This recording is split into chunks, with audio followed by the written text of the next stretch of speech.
다녀오셨습니까? 예. 옆에 분에게 한번 부모님, 친지들 잘 계시는지요? 한번 인사 한번 드릴까요? 옆에. 예. 얼굴에 기름기가 막 잘잘 흐르는 분들이 몇 분 계시네요. 얼마나 드셨는지.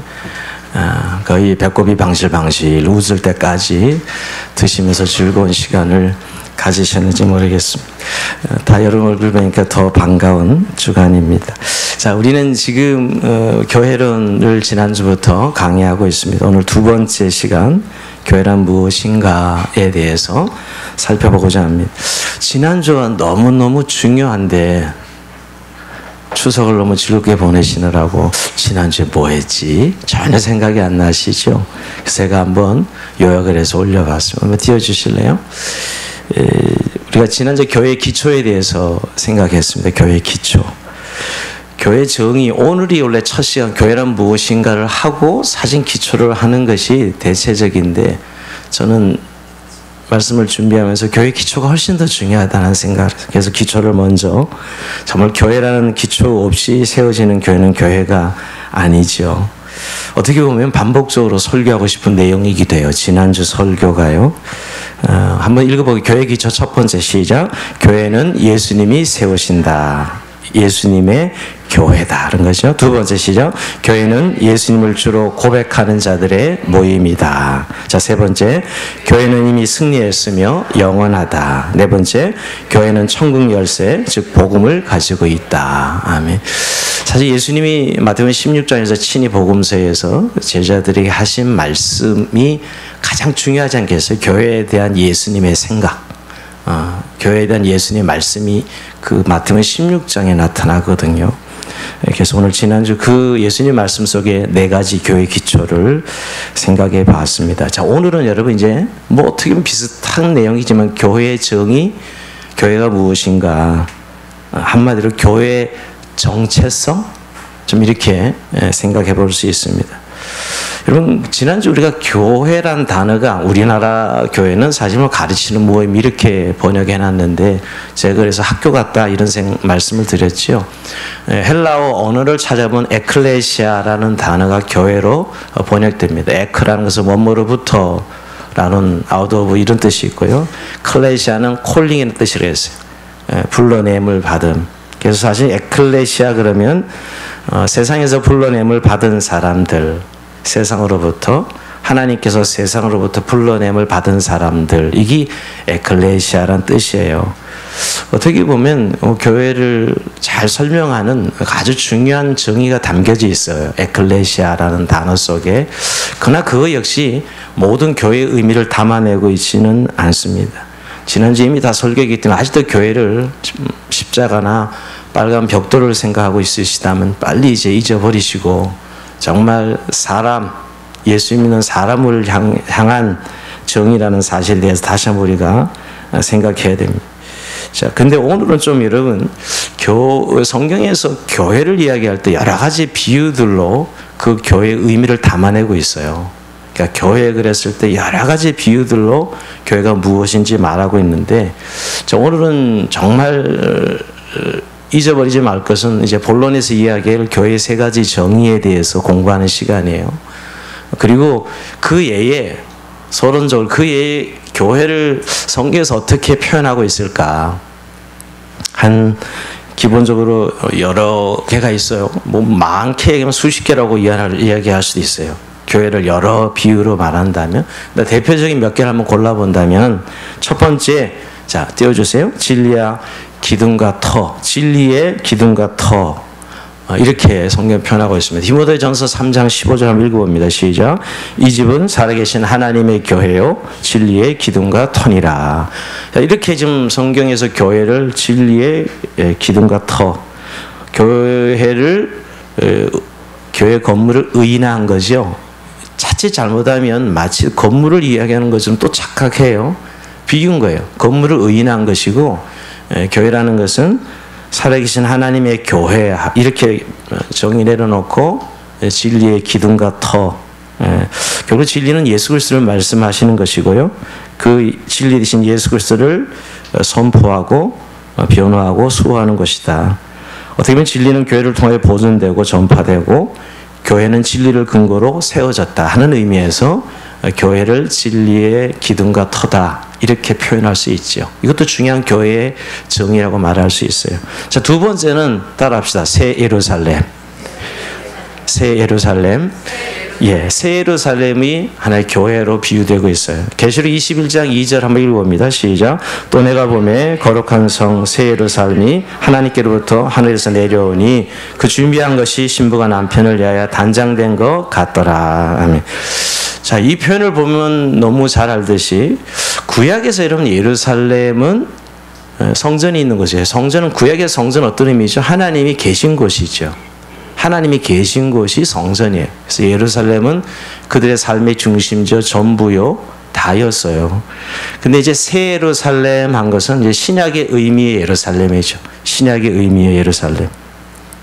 어떻게 보면 교회는 하나님 백성들의 모임에는 하나님의 임재가 항상 있는 하나님이 계신 곳이다 하는 의미에서 새 예루살렘. 근데 이것이 요한계시록에서는 굉장히 특별한 의미로 쓰이죠. 장차 다시 오실 완성될 하나님의 나라에서 구원받는 우리의 모습을 새 예루살렘으로 표현하고 있어요. 그렇죠? 들림받는 새 예루살렘. 이런 개념. 그러니까 예루살렘의 개념이 하나님의 임재가 있는 곳, 하나님이 계신 곳. 그런 의미에서 두 번째 교회의 중요한 정의라고 말할 수 있어요. 교회를 새 예루살렘, 새 예루살렘 이렇게 표현하시고 특별히 궁극적으로 완성될 교회를 새 예루살렘이다 이렇게 표현하는 것입니다. 자, 세 번째 한번 따라할까요? 그리스도의 신부. 자, 세 번째 그리스도의 신부입니다. 한번 읽어봅니다. 요한복음 3장 29절 시작. 신부를 취하는 자는 신랑이니 서서 신랑의 음성을 듣는 친구가 크게 기뻐하리니 나는 이러한 기쁨으로 충만하였노라. 아멘. 자, 교회를 그리스도의 신부로 표현. 이건 굉장히 익숙해요. 그죠, 여러분? 많이 보고 너무 자주 나와서 구약에서 하나님께서 이스라엘 백성들을 자기의 백성을 신랑과 아내로 표현, 신랑과 신부로 표현해요. 부부 관계로 표현합니다. 구약에서 이스라엘 백성들이 하나님의 아내, 아내가 음란해가지고 계속 하나님께서 징계하시죠. 그죠? 우상을 성경에서 음란죄에 비유하잖아요. 그러니까 구약의 이스라엘 백성도 그 민족적 교회인데 아내로 비유하듯이 신약에는 아예 아주 에베소서 같은 데 보면 더 정확하게 예수님이 우리의 신랑 되시고 그 예수님의 신랑에게 상대되는 우리 아내, 교회는 신부로 표현하고 있다. 신랑을 예수 그리스도로 우리 교회를 신부로 표현하고 있죠. 그런 의미에서 그리스도의 신부. 굉장히 이것은 여러분 신랑과 신부의 관계로 교회를 표현하고 있는 건 굉장히 교회의 영광스러움을 의미해요. 여러분 신랑 그 멋있는 신랑의 신부는 딱 한 사람이죠. 그 영광스러움의 권리 자리를 차지하는 사람이 바로 신부잖아요. 그게 신약의 교회라는 거예요. 예수님의 신부 대신 이 신랑 대신 예수님의 신부가 바로 교회다. 이런 의미에서 그리스도의 신부라는 표현을 교회란 비유로 쓰고 있죠. 이것도 참 너무너무 영광스러운 표현들입니다. 자, 네 번째 그리스도의 가지라는 표현. 한번 따라해볼까요? 그리스도의 가지. 가지란 나는 포도나무에 너희는 가지니 이 표현에 예수님께서 나는 포도나무 이것도 비유입니다. 너희는 가지니 그랬잖아요. 우리가 포도나무 이 줄기에 가지가 붙어 있잖아요. 그래서 너희가 나를 떠나서는 아무것도 할 수 없다고 말씀하시는 요한복음 15장 5절 말씀입니다. 예수님 포도나무시고 우리는 그의 가지다. 여러분 가지는 붙어 있어야만 열매를 맺어요. 붙어 있어야 풍요로움을 누려요. 가지는 하는 일이 없어요. 붙어 있기만 하면 그 열매를 맺는 의미에서 우리를 교회를 예수님의 가지, 예수님 포도나무고 우리는 그의 가지다. 이걸 교회로 비유로 표현하고 있습니다. 자, 다섯 번째 또 교회를 표현한 내용이 있어요. 그리스도의 편지입니다. 따라합시다. 그리스도의 편지. 자, 그 밑에 한번 너무 은혜로운 말씀에서 읽어볼까요? 시작. 너희는 우리로 말미암아 나타난 그리스도의 편지니 이는 먹으로 쓴 것이 아니요 오직 살아계신 하나님의 영으로 쓴 것이며 또 돌판에 쓴 것이 아니요 오직 육의 마음판에 쓴 것이라. 아멘. 자, 그리스도의 편지라는 말은 그리스도를 알려주는, 그리스도를 소개해주는 그런 편지가 바로 저와 여러분 교회라는 거예요. 교회는 그리스도를 드러내는 곳이잖아요. 그리스도가 누구인지 알려주는 것. 그런 의미에서 그리스도의 편지. 어떻게 보면 그리스도께서 직접 쓰신 편지. 우리를 예수님께서 편지되게 하셨다는 것이죠. 어떻게 보면 교회를 통하여 하나님의 사랑을 전하는 러브레터가 되게 했다. 이런 의미에서 그리스도의 편지라는 의미도 교회에 비유해서 쓰는 용어예요. 자, 여섯 번째는 한번 따라합시다. 하나님의 권속. 자, 에베소 2장 19절은 너희는 하나님의 권속이라 이렇게 표현하고 있어요. 권속은 요즘 잘 안 쓰는 단어죠. 가족이라는 표현이 더 잘 쓸 거예요. 하나님의 가족이죠.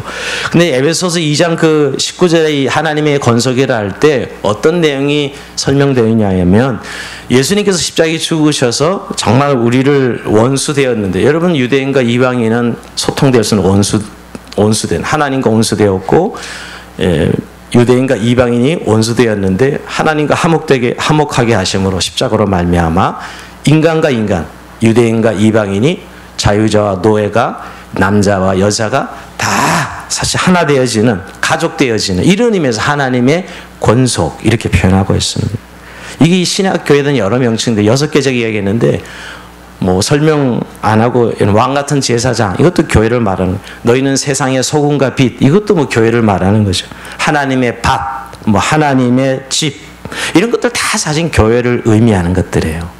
교회가 무엇인지를 담아내는 중요한 비유들, 표현이죠. 그래서 여러분들 늘 성경 보면서 보던 것들인데, 아, 그것을 교회를 의미하는 것이구나 하는 생각을 합니다. 근데 여러분, 오늘 이제 정말 중요한 본론으로 들어가는데, 교회가 무엇인가 이야기할 때 꼭 이 세 가지만은 잊어버리셔서는 안 돼요. 이 세 가지가 가장 근본적인 정의이기 때문에 이걸 놓치고 아까 여러 가지 비유들을 생각하면 안 된다는 거예요. 가장 근본적인 거. 제가 근본적이라고 말한 이유, 지금 이제 본론에서 배우는 이 교회의 세 가지 정의가 왜 근본적인 거냐. 교회가 가지고 있는 그 모습이 뭐냐면, 우리 하나님이 삼위일체 하나님, 삼위 하나님이죠. 성부, 성자, 성령 하나님이, 삼위 하나님이 계셔요. 그러니까 삼위 하나님의 존재하는 양식의 의미로 교회도 그렇게 존재한다는 거예요. 다시 한번 이야기합니다. 이거 왜 본론 세 가지가 중요하냐면, 하나님이 존재하는 양식이 삼위 하나님, 성부 하나님, 성자 예수님, 성령님, 성령 하나님 이렇게 계시잖아요. 이 삼위 하나님의 어떤 존재 양식, 굉장히 신비한 존재 양식이에요. 삼위 하나님은, 그죠? 성부, 성자, 성령, 이 삼위 하나님의 존재 양식처럼 교회도 존재한다는 거예요. 그걸 반영한다는 거죠. 왜냐하면 교회도 하나님의 피조물이거든요. 교회는 하나님 피조물, 하나님의 직접 만드신 피조물이라고, 교회도. 그러니 그 모습이 삼위 하나님이 존재하는 양식과 너무너무 동일하다는 거예요. 그러니까 어떻게 보면 삼위 하나님의 모습을 교회가 반영하고 있다. 좀 어렵게 표현하면 이런 거예요. 그러니까 교회가 삼위일체 하나님 성부, 성자, 성령의 활동으로 창조된 것이기에 교회는 이런 각도에서 정의를 내려야 돼. 즉 성부 하나님의 관점에서 교회가 어떤 것이고, 성자 예수님의 관점에서 교회는 어떤 것이고, 성령 하나님의 관점에서 교회는 어떤 것이냐, 이 정의가 중요하다는 거예요. 그래야 한쪽만 보지 않아요. 비유라는 건 사실 뭘 강조하기 위해서 한쪽만 보게 되거든요. 그런데 삼위 하나님의 관점에서 교회의 정의를 세 가지 내려보면 균형이 잡혀요. 아, 교회는 바로 그런 것이구나 하고 이해할 수 있도록 균형이 잡혀요. 그래서 성부 하나님의 관점에서 보면 하나님의 백성입니다. 따라합시다. 하나님의 백성. 이게 성부 하나님의 관점에서 교회의 정의예요. 자, 두 번째, 성자 예수님의 관점에서 본다면 따라합시다. 그리스도의 몸. 예, 그리스도의 몸. 예, 그리스도의 몸. 그리고 성령 하나님의 관점에서 교회의 정의를 내린다면 성령의 전. 따라합시다. 성령의 전. 성령의 전, 성령의 집, 성령의 전. 그래서 어떤 분은 성령의 사귐 뭐 이렇게 표현하기도 하는데, 어쨌든 저는 성령의 전이라고 고린도전서 3장 16절에 말씀하고 있으니까, 이렇게 그러니까 하나님의 백성, 그리스도의 몸, 성령의 전, 이 세 가지 잊어서는 안 돼요. 교회가 무엇이냐고 말할 때 이 세 가지 의미가 떠올라야, 아, 교회는 이런 것이야, 이런 곳이야 라고 말할 수 있어요. 아까 그런 비유들도 중요하지만 이 중요한 정말 세 가지를 놓치면서 다른 거 붙들고 있는 건 너무 지엽적인 교회의 모습을 보고 있는 거예요. 이럴 때 이 세 가지 교회의 정의를 다 이해할 때 정확하게 우리가 교회를, 아, 그 교회구나 라고 이해할 수 있는 것입니다. 자, 먼저 그러면 여러분 설명드리면, 하나님의 백성이라는 거, 여러분 성부 하나님의 관점에서 보면 교회는 하나님의 백성이에요. 하나님의 백성. 여러분, 하나님의 백성이 곧 교회예요. 저와 여러분이 교회잖아요. 여러분, 저와 여러분이 하나님 백성이 교회입니다. 자, 이것을 뒷받침하는 성경 구절 베드로전서 2장 9절 한번 읽어봅니다. 시작. 오직 너희는 택하신 족속이요 왕같은 제사장들이요 거룩한 나라요 그의 소유된 백성이니 이는 너희를 어둠에서 불러내 그의 귀한 빛에 들어가게 하신 자의 아름다운 덕을 선전하게 하려 하심이라. 여기서 여러 가지 나오지만 그의 소유된 백성, 그의 백성이란 하나님의 백성이라는 것이죠. 가장 교회의 기본적인 정의예요. 교회가 뭐냐고 물어본다면 제일 첫 번째 나올 대답이 하나님 백성입니다. 이렇게 대답해야 돼요. 교회가 무엇이냐고 물어본다면 하나님 백성입니다. 여러분, 근데 이건 너무 친숙한 표현이에요. 구약에 계속해서 여러분 이스라엘 백성들이 하나님 백성으로 지칭되고 있잖아요. 구약 성경 계속 읽어보면 여러분 구약에 계속 이스라엘 백성들을 하나님의 백성으로 거룩한 나라, 택하신 족속, 이스라엘, 아브라함의 자녀, 남은 자들 다 백성을 지칭해요. 구약에 나오는 모든 표현들이. 그래서 여러분 하나님께서 모세와 이 시내산에서 언약을 체결할 때 여러분 그 언약의 핵심 내용이 뭐예요? 언약의 핵심 내용이 이스라엘 백성 언약을 맺을 때 나는 너희의 하나님이 될 것이요 너희는 내 백성이 될 것이다. 이거예요. 나는 너희의 하나님이 될 것이요 너희는 내 백성이 될 것이다. 이게 언약의 핵심이에요. 핵심. 그러니까 결국 구약의 이 민족교회 이스라엘 교회가 새 언약으로 예수를 새 언약을 통해서 하나님 백성 그대로 이어지는 거예요. 그래서 옛 언약으로 구약의 혈통적 개념의 이스라엘 백성들이 하나님의 백성이었죠. 그러다가 예수 그리스도를 통해서 십자가의 피로 이제 그런 혈통 개념이 아니라 옛 언약의 개념이 아니라 새 언약으로 그리스도의 속죄를 통하여 선택되고 구별된 백성, 그게 하나님의 백성이에요. 하나님의 백성. 이게 교회의 가장 중요한 정의가 되어야 돼요. 그러니까 옛 이스라엘과 다른 새로운 언약 공동체의 부르심이에요. 구약에는 이스라엘 백성들과 혈육적인 의미에서 하나님의 언약을 맺었죠. 그러나 신약시대는 예수 그리스도를 통해서 모두가 그리스도를 믿는 믿음으로 새로운 언약을 맺죠. 그래서 우리를 하나님 구원하시죠. 이게 하나님의 새로운 백성, 친백성 이렇게 표현하고 있어요. 그러니까 여러분 성부의 관점에서 교회를 정의할 때 하나님의 백성입니다 하는 것이 왜 강조되냐면 하나님의 교회라 하나님의 백성이라는 의미가 제일 중요한 의미가 하나님의 선택, 하나님의 주권적 선택, 그러니까 하나님의 부르심이에요. 전적으로 우리가 하나님의 백성 된 것은 하나님의 주권적 선택이었다는 거예요. 이게 얼마나 많이 강조되고 있어요. 신약 성경에.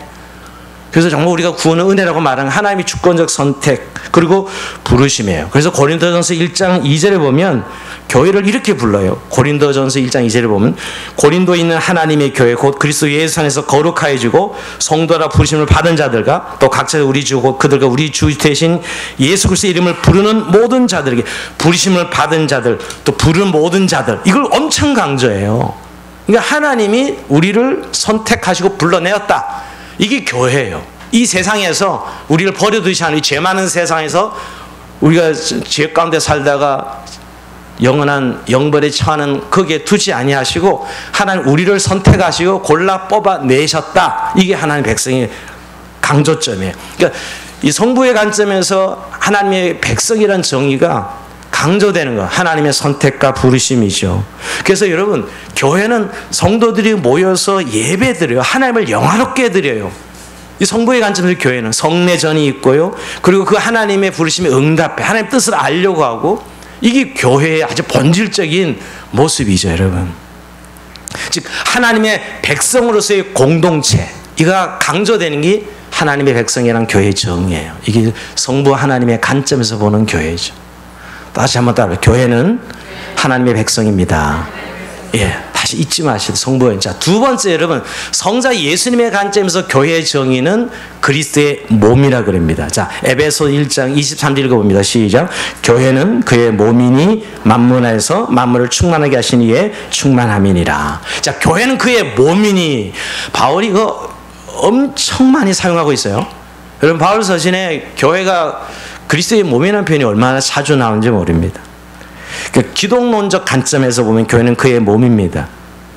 근데 여러분 왜 교회를 몸이라 그랬어요? 이건 비유죠 여러분. 아까 교회는 하나님의 백성이라 그럴 때는 비유는 아니잖아요. 근데 그리스도의 몸이라 그랬을 때는 어쨌든 비유예요. 근데 이 비유인데도 이 비유만큼 교회를 담아내는 표현이 없기 때문에 이 비유를 쓰고 있는 거예요. 이것처럼 너무 정확한 교회의 정의를 내릴 수 있는 정의가 없기 때문에 분명히 비유잖아요. 몸이라고, 그리스도의 몸이라고 표현하는 건 교회를 그리스도의 몸이다. 근데 여러분 왜 몸이라고 표현할까요? 우선 예수님께서 자신의 몸을 아낌없이 십자가에 내어주셔서, 여러분 정말 예수님이 살을 찢으시고 피를 흘리셔서 십자가에서 우리 위해 죽으셨잖아요. 죄인들을 구원하시고 그 구원받은 자들, 그로 인해 구원받은 자들을 자신의 몸으로 삼으셨다는 거예요. 그리고 자신은, 예수님은 머리가 되시는 거죠. 자, 다시 한번 표현합니다. 의미가 잘 이렇게 여러분 마음에 들어와야 돼요.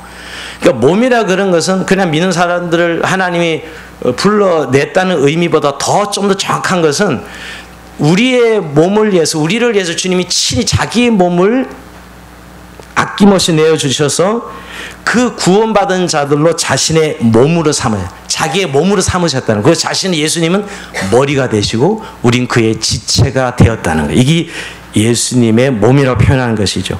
그러니까 여러분 오해하지 말 것은, 우리가 그리스도인이 모였으니까 교회가 된 거지, 예수 믿는 사람이 모여서 그리스도의 교회가 된 게 아니라니까요. 제가 강조하는 건 그가 우리의 몸을 자기의 몸으로 삼으셨다는 거예요. 그 이유, 그럴 수 있는 것은 자기 몸을 찢으셔서 우리에게 대신 구원을 주셨기 때문에.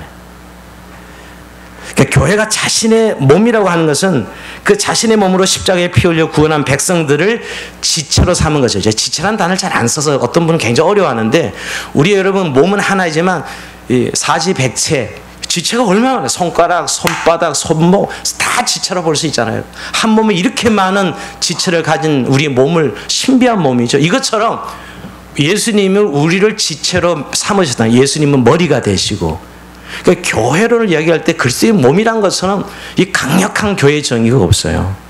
왜냐하면 그리스도의 몸이라는 것은 그리스도를 드러내는 거죠, 여러분. 몸이. 그리고 그리스도를 위해서 움직이는 게 몸이잖아요, 여러분.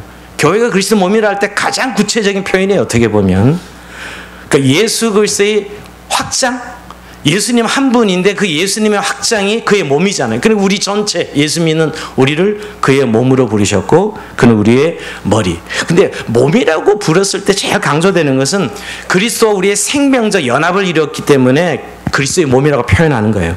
예수님과 우리는 연합을 이뤘어. 우리가 예수를 믿는 순간 우리가 예수님과 온전한 연합을 이루죠.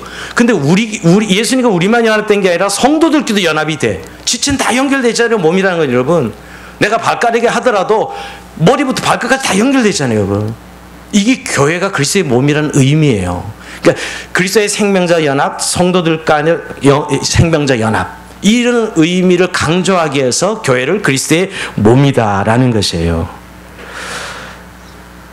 여러분, 우리가 그리스도 안에서 하나 되어졌다는 표현 많이 써죠. 그리스도 안에서 우리가 하나 되어지고 우리가 그리스도 안에 거하고, 이렇게 표현들이 사실 다 그리스도의 몸이기 때문에 가능한 표현들이죠, 여러분. 그래서 여러분, 교회는 다 모든 시대를 초월해서, 여러분 3,500년 아브라함이나 지금 우리나 뭐 이런 시대, 인종, 또 문화가 다르더라도 우리가 예수 믿으면 다 그 한 지체가 돼서 한 몸을 이룬다는 거예요. 그러니까 시대를 초월하고 문화를 초월하고 인종을 초월해서 예수 믿으면 다 그의 몸이 되는 거예요. 이게 교회의 강력한 정의예요. 잘 생각해 보시면 이 의미가 굉장히 깊은 거죠, 여러분. 그런데 여기서 강조되는 거예요, 여러분. 그가 우리의 머리 된다는 게 너무너무 기가 막힌 비유예요. 그런데 예수님 우리의 머리가 되고 우린 각 지체가 된다. 여러분은 예수님 머리만 여러분 어디에 있을 것 같아요, 여러분? 예. 제일 물어보니까 어떤 분 그러대요. 저는 목이요. 그러더라고요. 예. 머리에 연결을 짓는 게 목이니까 목이라고 표현하는 사람이 많은 것 같아요. 목사님들 중에 예전에 물어보니까 자기 목이래. 근데 여러분, 어디라고 생각하세요? 뭐 발가락, 늘 사망의 음침한 골짜기를 다니는 발가락이라도 다 몸에 붙어 있는 하나죠, 하나, 여러분. 근데 결국 여기서 강조하고 싶은 예수님이 우리의 머리가 된다는 거예요. 잘 생각해, 여러분. 우리의 모든 신체는 무엇 통제를 받는 거예요? 머리의 통제에서 움직이는 거예요. 여러분, 우리의 신체가 머리의 통제를 벗어났다, 그건 이제 미친 거예요. 그게 완전히 이제 사람 기능을 잃어버린 거죠. 머리의 통제에서 몸이 벗어나면 미쳤다 그러죠, 여러분.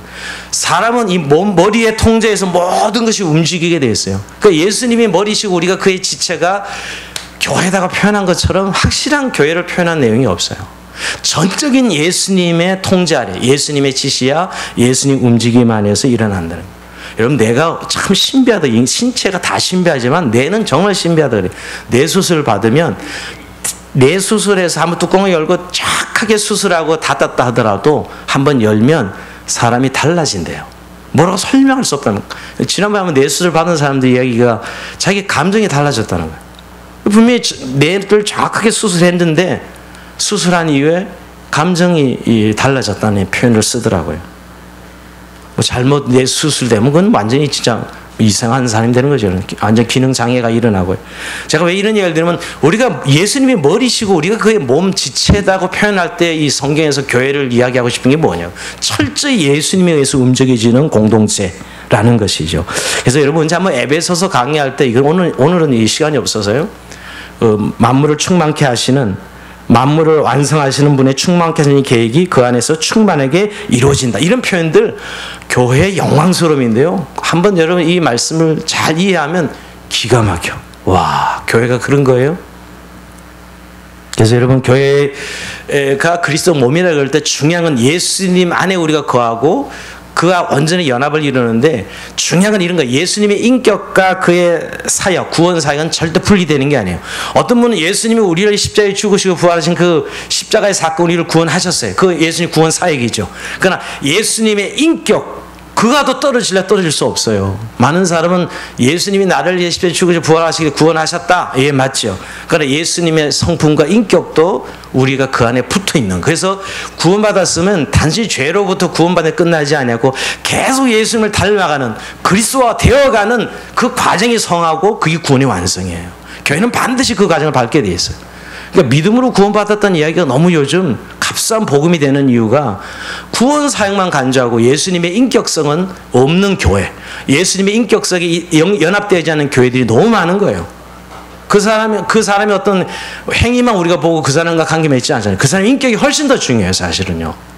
그 사람이 누구냐에 따라 우리가 그 인생을 우리가 결정되게 되는데, 그러니까 이런 의미에서 그리스도와 연합을 강조할 때 그리스도의 몸이다라고 표현합니다. 자, 그러면서 여러분 다양한 요소가 있지만 우리가 한 지체가 되어서 다 지체가 다르지만 한 몸 안에 있어요. 그리스도의 몸으로. 이게 성자 예수님의 관점에서 교회를 표현할 때 쓰는 정의예요. 그래서 몸은 움직이죠. 일을 할 수 있죠. 그리고 몸이 막 수고해서 상을 받으면 손이 권투선수가 막 권투를 잘해서 상을 받았어요. 그럼 어디다 손목에 걸어줍니까? 아니죠. 머리에 걸어줘요. 예수님께 걸어준다고요. 교회는 철저하게 그리스도의 영광과 그의 은혜를 드러내게 돼 있어요. 손이 수고해도 목에 메달 걸어주지 머리에 메달을 걸어주지 손에 메달을 받는 게 아니라고요. 그런 의미에서 그리스도의 몸과 우리가 지체라는 의미 속에 교회의 정의가 너무너무 중요하다는 거예요. 자, 오늘 세 번째. 자, 성령의 전. 자, 따라서 교회는 성령의 전입니다. 성령님의 집 이렇게 표현해도 되는데 이것도 사실 좀 의인화된 편인데요. 자, 고린도전서 3장 10절 한번 읽어봅니다. 시작. 너희가 하나님의 성전인 것과 하나님의 성령이 너희 안에서 거하는 것을 알지 못하느냐. 여러분, 성전은 구약의 생각은 구약의 하나님이 임재하신 것이 성전이었어요. 근데 예수님이 오셔서 이제 그 성전을 부숴버리고 지난주에 성전 헐어버려 내가 사흘 만에 일으킬 것이다. 자기 몸으로 만드는 성전, 예수님 십자가의 죽으심으로 만드는 새로운 시대의 교회, 새로운 성전이죠. 그래서 이젠 더 이상 건물 안에 있는 하나님이 아니에요. 더 이상 성전, 이런 우리가 지은 집에 거하시는 하나님이 아니야. 즉 예루살렘 성전에만 계신 하나님이 아니라 우리의 각자 몸에, 우리 각자 예수 믿는 사람들 마음속에 임하는 성령, 이러면서 성령이 거하시는 전이라는 거예요. 그렇게 성령을 받은 여러분들이 지금 모여있는 공동체잖아요. 그게 성령님의 집, 성령의 전이 되는 거예요. 성전은 원래 거주하는 곳이 성전이라는 뜻이거든요. 근데 성령님이 거주하시는 곳이 교회라는 거예요. 교회가 근본적으로 뭐냐? 성령님이 거주하시는 것이에요. 더 이상 성령님은 건물에 계신 것이 아니에요. 예루살렘 성전 건물에 거하시는 게 아니라 예수 믿는 우리의 몸에 거하셔서 자신을 드러내시는 성령님, 이 성령의 전이죠. 그래서 여러분, 성령님이 내주하시는 곳은 목재나 석재로 지은 것이 아니라 성도들의 몸, 성도들의 영혼, 교회를 의미하는 것이죠. 그런 의미에서 교회는 성령 하나님의 피조물이에요. 교회는 성령님이 계시는 전이에요. 성령님의 활동에 의해서 움직여지는 것이 교회예요. 굉장히 중요합니다, 여러분. 이 세 번째 정의가 또 떨어져 나가면 아까 하나님의 백성, 그리스도의 몸, 이 정도 가지고 안 되는 부분이 이 부분이에요. 교회는 계속 성령의 활동에서 움직여지는 것이죠. 성령의 제일 중요한 게 뭐예요? 교통하는 거, 교제하는 거. 성령은 끊임없이 성도들을 엮어서 교제하게 해요. 성령의 교통. 여러분 사도신경 외울 때 계속 고백하잖아요. 공의를 이야기할 때 교통하는 것, 성령의 교통이죠. 교통, 하나 되게 하시는 것. 즉 그리고 구체적으로 일하게 할 때는 다 성령님의 활동이에요. 교회는. 그 구체성을 띌 때는 다 성령님이 하시죠. 어떻게 보면 성자 예수님의 뜻을 성령님이 집행하는 거잖아요. 예수님이 십자가에 죽으시고 부활하셔서 승천하셨습니다. 그 다음에 오순절날 성령님이 강림하셔서 그 구원을 보증하신 거거든요, 여러분. 만약에 성령 강림이 없었던 그 구원은 보증되는 게 아니에요. 누가 믿어 그것을? 성령님이 각자 우리 마음에 인치셔서 보증하셨어요. 그래서 교회를 성령님의 전이라는 것까지 이해해야 돼요. 많은 분들이 두 번째 그리스도의 몸이라는 것까지는 이해되는데 교회는 성령님의 전입니다. 이걸 잘 이해를 못하는 분들이 많고 잘 관가해요. 한마디로 성령님의 전이라는 것은 교회가 움직여지는 실제가 성령님이라는 거죠. 즉 몸으로 끝나지 않고 움직여지는 원리가 성령님이에요. 교통케 하시고 교제케 하시고 보호와 인도함을 받는 구체적인 그런 성격을 띠는 곳이 교회잖아요. 그래서 거기서 제일 강조한 성령님의 은사입니다. 교회가 교회되게 하기 위해서 교회를 잘 세워가기 위해서 각자 은사를 줘서 교회가 잘 세워지도록 하는 것, 성령님이 주시는 은사죠. 그래서 성령님의 전이 되는 각자 받은 은사대로 교회를 섬기게 되어 있어요. 그래서 여러분 사귐과 교제 이야기할 때 코이노 이야기할 때 반드시 성령님의 활동을 강조하는 것이 성령님의 전입니다. 자, 오늘 이렇게 세 가지를 한번 정의해볼 교회가 무엇인가. 자, 성보의 관점에서는 하나님 백성인데요. 자, 그러면서 여러분 교회의 어떤 출발, 저는 이렇게 표현해요. 교회의 신학적 출발은 하나님의 백성이라는 정의 안에 담겨져 있고, 즉 하나님의 주권적 의지가 있는 공동체, 하나님의 선택된 백성의 공동체, 이게 하나님의 백성이라는 정의 아래 담겨져 있고, 자, 성자 예수님이 관점에서 보면 그리스도의 몸이라 그랬는데 교회를 예수 그리스도의 구속 사역으로 이루어진 교회의 역사적 출발점이죠. 여러분 구약의 민족적 이스라엘 교회가 있었지만 진정한 참된 교회는 새 언약의 예수 그리스도를 통해 주시는 믿음으로 말미암은 교회죠, 여러분. 자, 역사 출발점, 그게 바로 예수 그리스도의 몸에서 표현하는 것이고요. 성령님의 전이다 했을 때는 이 정의는 어떤 교회의 사회적 출발이라 그럴까요? 여러분 교회가 오순절 성령 강림을 이후로 복음을 전하고 하나님 나라를 전해요. 그래서 그 믿는 사람들이 모임이 교회가 되죠, 여러분. 그래서 교회가 선교적 파송을 합니다. 선교의 증인된 삶을 살아요. 이게 성령님과 관련되어 있어요. 하나님의 백성, 그리스도의 몸, 성령님의 전이 결국 하나의 개념이라는 거예요. 이게 묶어질 때 교회가 무엇인지를 말할 수 있습니다. 자, 여러분 그런 의미에서 하나님이 교회를 지금 만드시고 운행해 가시고 섭리하시고 완성하시는 그런 과정들이 성부 하나님, 성자 예수님, 성령 하나님의 삼위 하나님으로 이루어진다라고 볼 수 있어요. 좀 하는 거는 좀 어려운 말로 표현한다면 하나님의 백성은 교회의 어떤 역사성, 시간성, 또 세상에 구별된 의미로 둔한 이 세상성을 드러낸다면 그리스도의 몸은 영원성, 공간성, 구별성을 의미해요. 성령님의 전은 교회의 초월성과 구체성을 이야기하는 것이죠. 그러니까 교회는 여러분 역사 안에 있으면서 영원하고 그러면서도 구체적이에요. 공동체이기 때문에. 삼위 하나님의 존재 양식대로 교회가 이 땅에 존재하는 것이죠. 자, 여러분 좀 어려운 영어로 배웠을 거예요. 그러나 여러분 저는 한번 여러분이 성경에서 표현하는 교회를 한번 우리가 성경적으로 알아야 된다는 건 중요하기 때문에 공부를 해봤고요. 좀 이제 우리가 실제적으로 여러분 교회 그럴 때 왜 우리는 지금 이런 용어들이 너무 개념이 없이 어렵다고 느껴질까요? 그것은 여러분 우리가 생각하는 교회론을 포기하지 않고 있기 때문이에요. 내가 생각하는 교회를 버리지 않고 있기 때문이에요.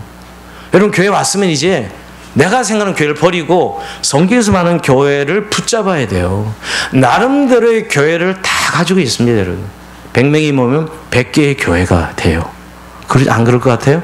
50명이면 50개의 교회가 모입니다, 여러분. 여러분, 그런 의미에서 우리가 자꾸 교회를 문화적 개념의 교회, 여러분들이 가지는 대부분 교회에 대한 상은 종교적 개념의 교회, 이런 것을 계속 가지고 교회 생활을 해서 잘 안 변하는 것이죠. 지난번에 어떤 동영상을 보니까 어떤 보살이 예수 믿고 중생해가지고 교회를 출석했어요. 그래서 대표 기도를 하더라고요. 대표 기도했는데 마지막에 갑자기 예수님의 이름으로 기도합니다. 감샘보살 이걸로 끝났어요. 보살로 오래 살다 보니까 이게 입에 밴 거죠. 감샘보살. 저는 근데 그 동영상 보면서 여러분 우리도 그렇겠다. 저 사람만 그런 게 아니라 자기가 생각하는 교회를 계속 와서 고집하고 있는 거예요. 어떻게 보면 자기가 인식하는 대로 교회를 생각하는 거죠. 즉 교회를 종교단체로 생각하는 사람들, 신을 찾고 구하는 장소다 뭐 이런 개념 흔히 신이시여 교회를 종교단체라 생각하고 그냥 틀린 건 아니지만 여러분 완전히 틀린 건 아니지만 늘 그런 개념으로 아주 종교적인 것을 교회라고 생각하는데 전혀 성경적이진 않아요. 그렇잖아요 여러분. 교회 이 성경 담아내는 교회는 아니잖아요 여러분. 우리나라 사람들은 특히 이 미신 어떤 종교가 들어도 미신화하는데 아주 1등 사수들이거든요. 우린 다 성황당 출신이야. 저도 그렇고 성황당 뭐 이게 줄 달고 또 뭐 부적 붙이고 이런데 아주 능한 사람들이에요. 근데 교회 와서도 여전히 성황당처럼 뭘 붙이고 부적을 붙이고 자기 안위를 위해서 이런 개념이 떠나질 않고 있어요. 교회가 사실. 저는 옛날 어릴 때 말이야 강대상에 절대 못 올라가요. 그리고 옛날 강대상은 신발을 절대 신지 않는 거였어요. 그죠? 맨발로 가거나 그래도 좀 이제 나중에 신뢰를 뒀는데 여기 빨강 레드 카페로 쫙 까셔가지고 절대 못 올라갑니다. 그 올라갔다가 사찰 집사님한테 두드려 맞고 이런데 여기는 절대 여기는 뭐 거룩한 것이에요. 거룩한 것 신을 벗어라 뭐 이런 거지. 옛날에 강대상이 그랬다고요. 그런 것도 보면 우리가 얼마나 종교성이 있는가를 알아요. 저는 그게 무엇을 의미할까요 여러분? 얼마나 큰 종교성을 이야기. 그러니까 교회를 그런 우리의 종교적 어떤 욕구를 만족시키는 종교단체로 생각하고 있기 때문에 진정한 하나님 백성으로서 그리스도의 몸으로서 성령님이 주관하시는 전으로서의 역할을 못하고 있다는 거예요. 요즘 좀 발전해서요. 요즘은 그렇지 않습니다. 요새 다 바뀌었잖아요. 누가 강대상 못 올라가. 옛날에 강대상 청소하고 싶은데 그것도 군번 서야 돼요. 강대상은 절대 권사님 아니면 절대 청소할 수 없었어요. 감히 요즘 그 아래 것들이 와가지고 이 강대상을 청소한다. 옛날에 그런 시절이 있었다고요. 그 정도로 우리가 종교성이 강한 민족이에요. 전 그런 생각을 해봅니다. 근데 지금은 이제 이런 건 없었는데 이제는 교회가 너무 실용주의로 바뀌어서 이제는 종교 서비스하는 곳으로 바뀌어버렸어요.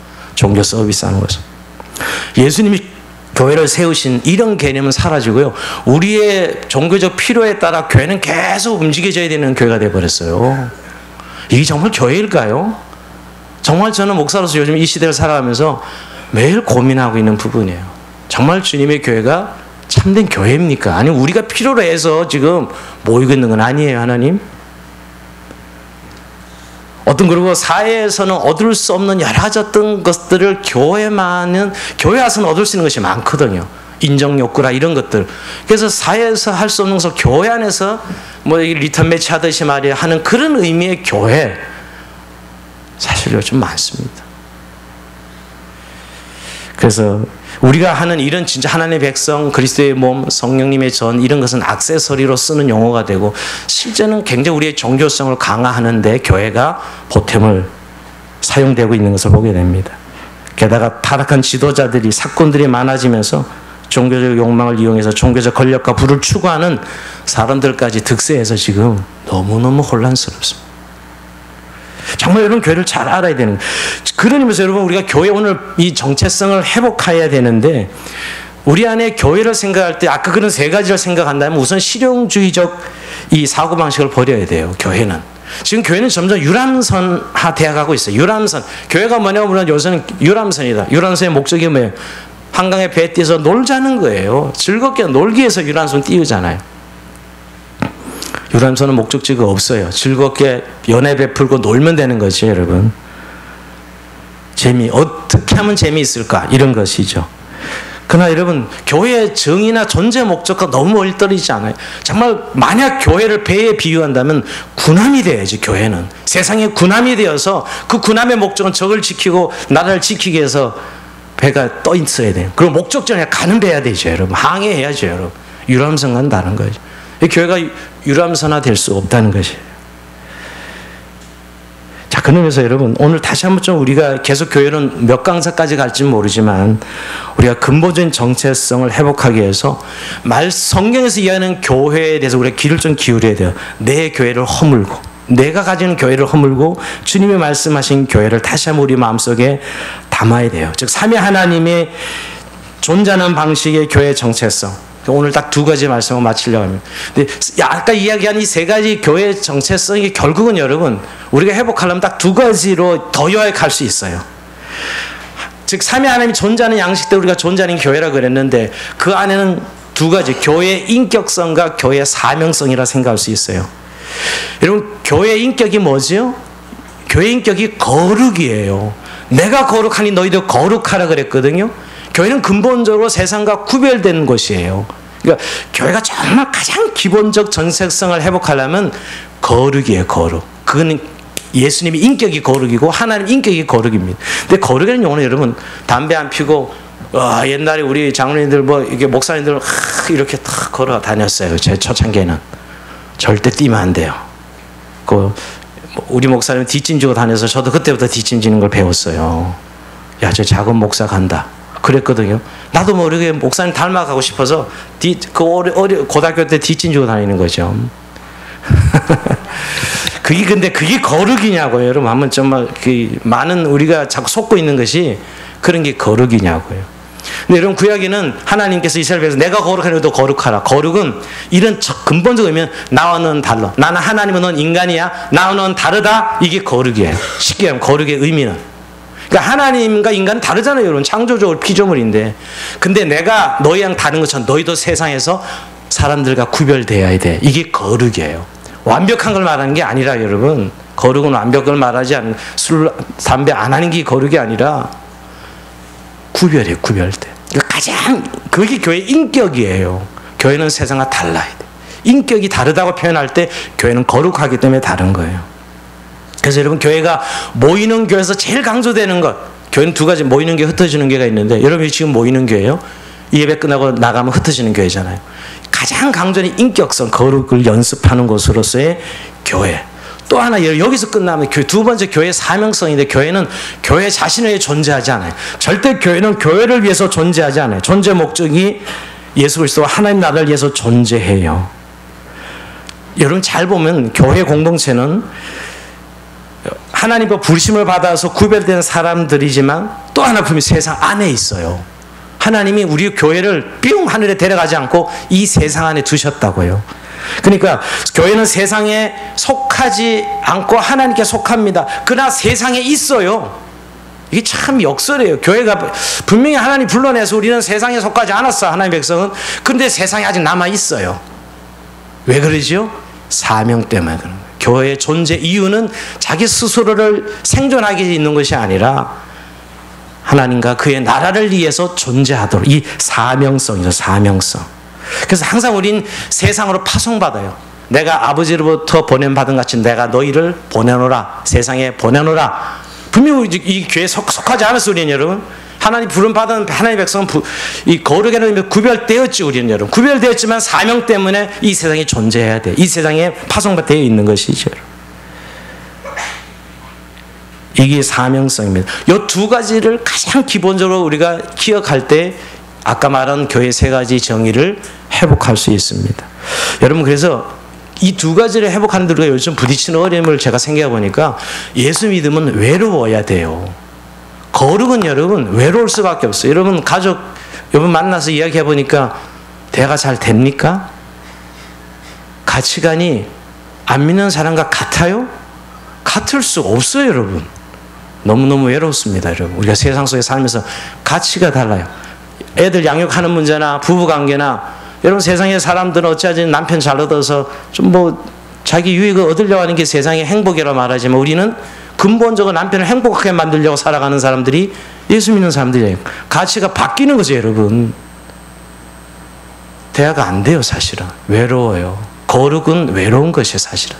근데 외로움 우리가 감수해야 돼요. 지도자는 늘 그래서 외롭지만 왜? 대중들은 항상 이 앞만 보고 살아가는 거예요. 그저 이 세상만 살아보고 우린 저 영원한 세계를 보고 살아가기 때문에 외롭죠 여러분. 외로워요. 근데 그 외로움을 감수할 마음이 있어요. 그래야 교회가 교회됨을 회복할 수 있어요. 그리고 여러분 결국은 저는 사명성에도 요즘 여러분 친구들 만나서 좋은 자기 자랑 뭐 세상 결국 얘기 다 들으면 나 잘났다는 거나 공부 잘했고 뭐 잘했고 그게 인생 사는 즐거움이에요. 여러분 이야기하는 이유기도 하고 또 우리는 우리의 자랑을 하지 않아요. 정말 여러분 교회는 하나님의 영광과 그를 높이고 자랑하게 되었어요. 예수 믿는 교회는 말이에요. 결국 그리스도의 영광을 드러내고 하나님을 드러내게 돼 있어요. 자기는 죽고 이게 이제 결국 사명이라니까 막 일을 많이 하는 것만 생각하시는데 그리스도를 드러내는 일에 우리의 삶이 쓰임받는 것이 이런 의미에서 요즘 우리가 세상 살면서 대화를 해보면 다 그냥 자기 자랑하다 끝나는 거거든요. 여러분 그게 세상 살인데 오늘 그리스도인들이 가는 곳에 그렇지 아니하고 하나님을 드러내는 하나님의 영광 진리를 드러내는 이게 바로 사명받은 그리스도인들이죠. 이게 교회가 있는 이유가 되어야 돼요. 다시 한번 여러분 하나님의 백성이요 그리스도의 몸이요 성령의 정욕을 다시 한번 기억하고 오늘 교회의 인격성 거룩과 교회의 사명성 세상에 그리스도를 드러내고 선포하는 하나님을 증거하는 공동체로서 회복되는 저 여러분 삶이 되길 주의 이름으로 축원드립니다. 자 우리 찬송하면서